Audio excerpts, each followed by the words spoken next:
നമസ്കാരം, എല്ലാവർക്കും രാഹുൽസ് കെമിസ്ട്രിയിലേക്ക് സ്വാഗതം.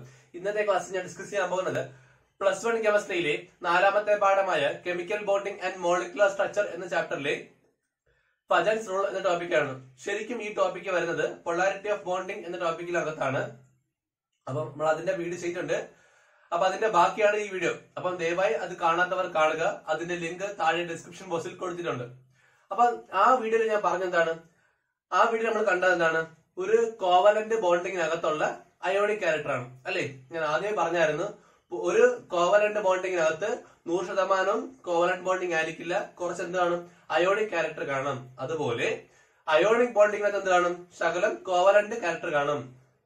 അപ്പൊ നമ്മൾ കഴിഞ്ഞ ക്ലാസ്സിൽ കണ്ടത് കോവലന്റ് ബോണ്ടിങ്ങിനകത്തുള്ള അയോണിക് ക്യാരക്ടർ ആണ്. നമ്മൾ കുറെ പ്ലസ് ഡെൽറ്റ മൈനസ് ഡെൽറ്റ അവരൊക്കെ എഴുതിയില്ലേ, ചാർജ് ഡിഫറൻസ് എഴുതിയില്ലേ, അതൊക്കെ അയോണിക് ക്യാരക്ടർ അല്ലേ. അതുപോലെ നമ്മൾ ഇന്ന് കാണാൻ പോകുന്നത് അയോണിക് ബോണ്ടിനകത്തുള്ള കോവലന്റ് നേച്ചറിനെ കുറിച്ചാണ്. അയോണിക് ബോണ്ടിനകത്തുള്ള കോവലന്റ് ക്യാരക്ടറിനെ കുറിച്ചാണ് നോക്കാം. നോക്കണേ, ഞാൻ എന്താ 2 ആറ്റം എടുത്തു.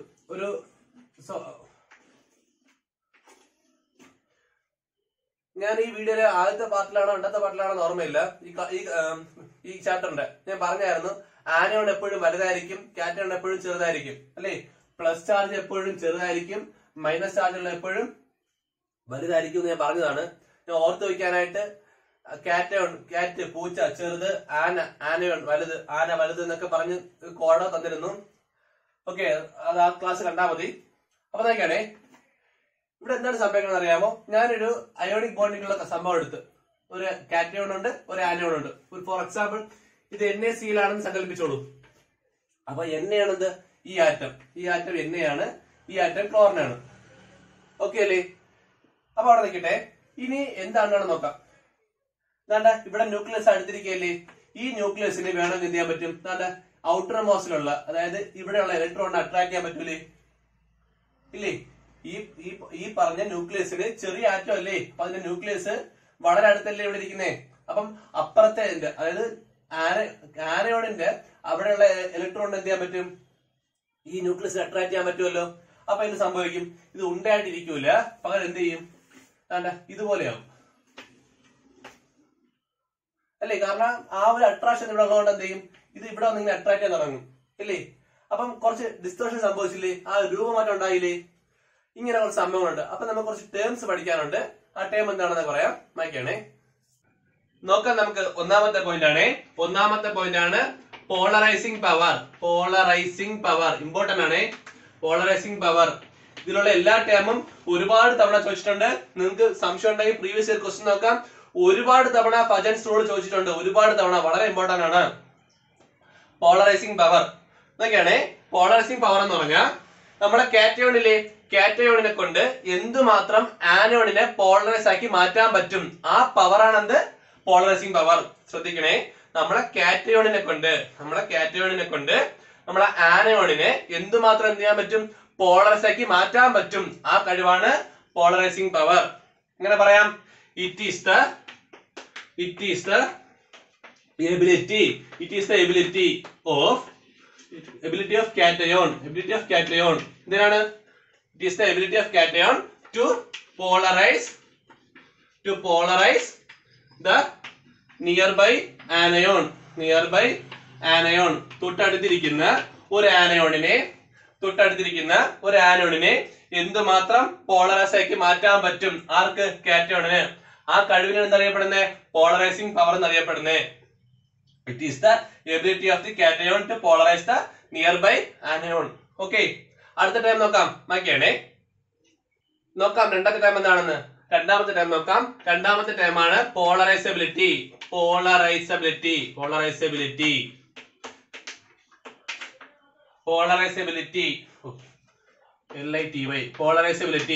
ഓക്കെ, പോളറൈസബിലിറ്റി എന്ന് വെച്ച് കഴിഞ്ഞാൽ നമ്മുടെ ആനോണിന് എന്തുമാത്രം പോളറൈസ് ആകാൻ പറ്റും, ആര് കാരണം, കാറ്റയോൺ കാരണം. ശ്രദ്ധിക്കണേ, രണ്ടാണ്. ഒരു ആനയോണിന് എന്തുമാത്രം പോളറൈസ് ആയി പോകാൻ പറ്റും, എന്തുമാത്രം ഡീഫോർമേഷൻ സംഭവിക്കും, ആ അളവാണ് എന്ത്, പോളറൈസബിലിറ്റി. ഇറ്റ് ഈസ്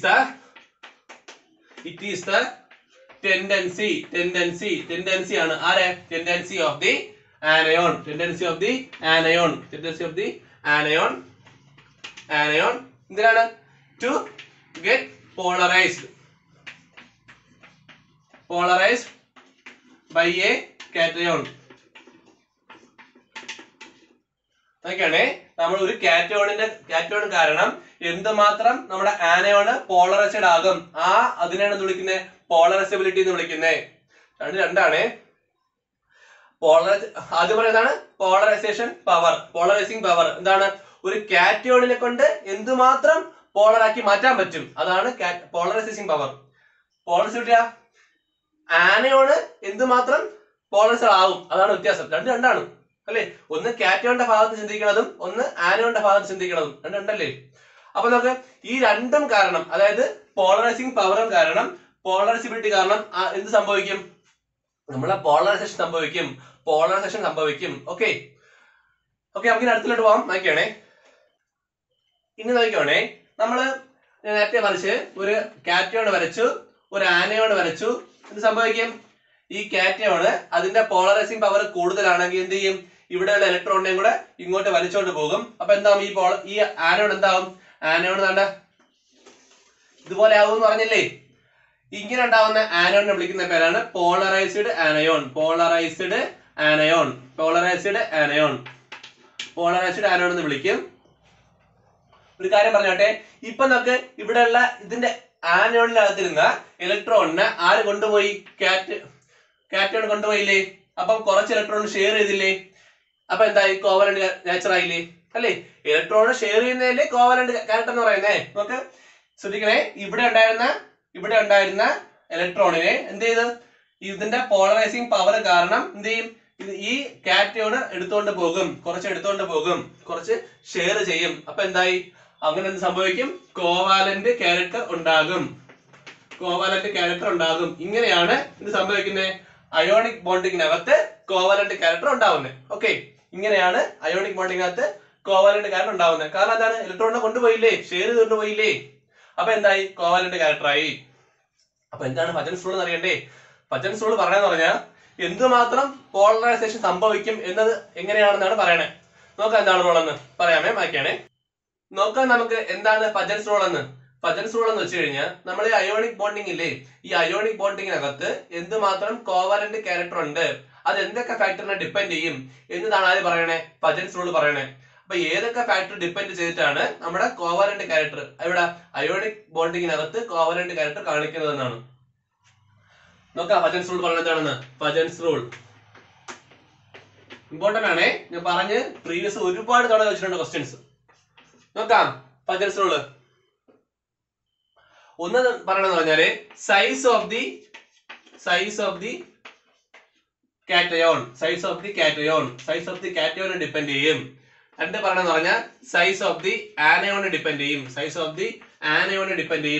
ഓരോന്ന് എക്സ്പ്ലെയിൻ ചെയ്യാം, തൽക്കാലം കേട്ടിരുന്നോളൂ. 4 ഫാക്ടർ ഉണ്ട്. ഒന്നെന്താണ്? Size of the cation, size of the anion, ഇനി അടുത്ത charge of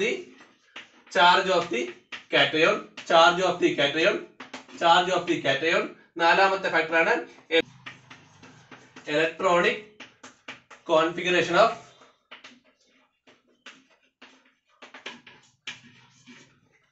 cation. Electronic configuration of cation. Okay, 4 ഫാക്ടറിനെ ആര് ഡിപ്പെൻഡ് ചെയ്യുന്നേ? നമ്മുടെ കോവലന്റ് ക്യാരക്ടർ എന്തുമാത്രം ഉണ്ടാവും എന്നാണ് ഡിപ്പെൻഡ് ചെയ്യുന്നത്. എന്തൊക്കെയാണ്? Size of the cation, size of the anion, charge of the cation, electronic configuration of the cation. ഓർമ്മയായിട്ട് നോക്കാം നമുക്ക്. നോക്കിയാണേ, ഒന്നാമത്തെ ഫാക്ടർ ആണ് സൈസ് ഓഫ് ദി കാറ്റയോൺ. ഊഹിക്കാന്നല്ലേ ഉള്ളൂ, ഞാൻ ആദ്യമേ പറഞ്ഞു. സൈസ് ഓഫ് ദി കാറ്റയോൺ ചെറുതാണെങ്കിൽ എന്ത് ചെയ്യും? കൂടുതൽ എന്ത് ചെയ്യാൻ പറ്റും? ചെറുതാണെങ്കിൽ ന്യൂക്ലിയസിന് എന്ത് ചെയ്യാൻ പറ്റും? അപ്പുറത്തുള്ളതിനോട് അട്രാക്ട് ചെയ്യാൻ പറ്റൂലേ? അപ്പൊ അത്രേ ഉള്ളൂ സൈസ് ഓഫ് ദി കാറ്റയോൺ. എങ്ങനെ പറയാം? പോളറൈസിങ് പവർ എന്തായിരിക്കും? ഇൻവേഴ്സ്ലി പ്രൊപ്പോർഷണൽ ആയിരിക്കും, അല്ലെ? ഇൻവേഴ്സ്ലി പ്രൊപ്പോർഷണൽ ആയിരിക്കും size of the cation.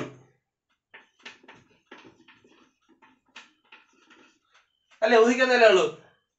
Cation വളരെ വളരെ ചെറുതാണെങ്കിൽ എന്ത് ചെയ്യും? ആ ന്യൂക്ലിയസിന് പുറത്തുള്ള എന്ത് ചെയ്യാൻ പറ്റും, പുറത്തുള്ള ഇലക്ട്രോണിനെ അട്രാക്ട് ചെയ്യാൻ പറ്റും. എത്രത്തോളം ചെറുതാവോ അത്രത്തോളം എന്ത് ചെയ്യും, അട്രാക്ഷൻ കൂട്ടാൻ പറ്റും. അപ്പം സൈസ് കുറഞ്ഞാൽ പോളറൈസിംഗ് പവർ കൂടും. ശ്രദ്ധിക്കണേ, കാറ്റയോണിന്റെ സൈസ് കുറഞ്ഞാൽ പോളറൈസിംഗ് പവർ കൂടും, പോളറൈസേഷന്റെ എമൗണ്ടും കൂടും, കോവലന്റ് ക്യാരക്ടറും കൂടും.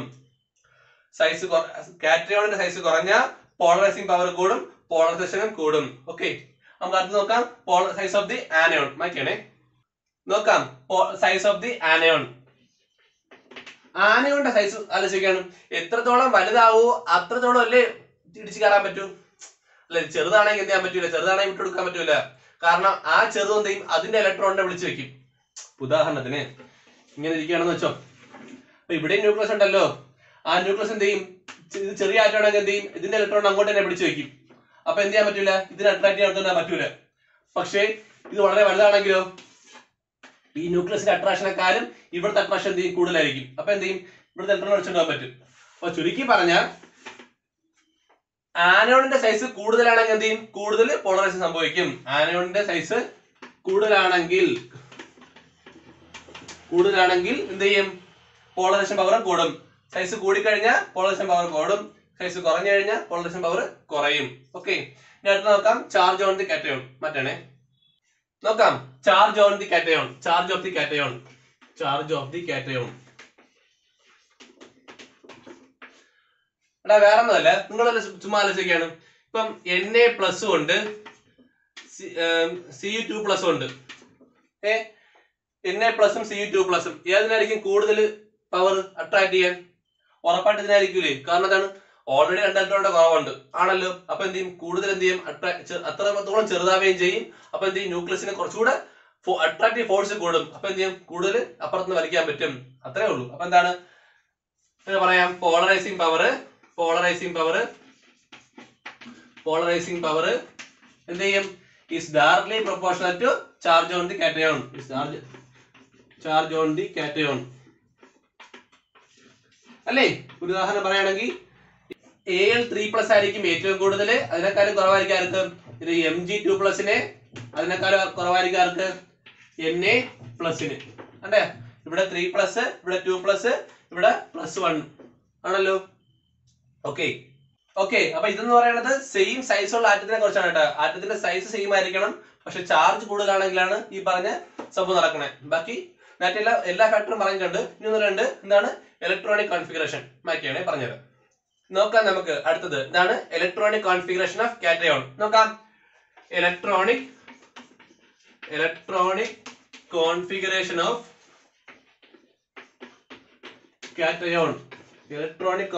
Of cation. എന്താണെന്ന് നോക്കാം. വേറെ ഒന്നല്ല, നമുക്ക് 2 കാറ്റയോൺ തന്നിക്കണം വെച്ചോ, അതിന് രണ്ടിനും സെയിം സൈസ് ആണ്, സെയിം ചാർജ് ആണ്. സെയിം സൈസും സെയിം ചാർജും ഉള്ള 2 കാറ്റയോൺ തന്നു കഴിഞ്ഞാൽ അവരുടെ പോളറൈസിംഗ് ആരെ ഡിപെൻഡ് ചെയ്യും, ഇലക്ട്രോണിക് കോൺഫിഗറേഷൻ ഡിപെൻഡ് ചെയ്യും. എങ്ങനെ നോക്കാം, നോക്കിയോ.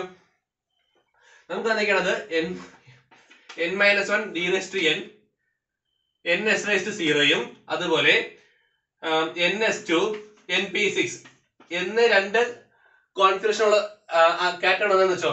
ഇതെന്താണ്, ഇതെന്ന് പറഞ്ഞാൽ ഒരു ട്രാൻസിഷൻ എലമെന്റ്സ് ആണ്, അല്ലെ? ട്രാൻസിഷൻ മെറ്റൽ ആണ്, ട്രാൻസിഷൻ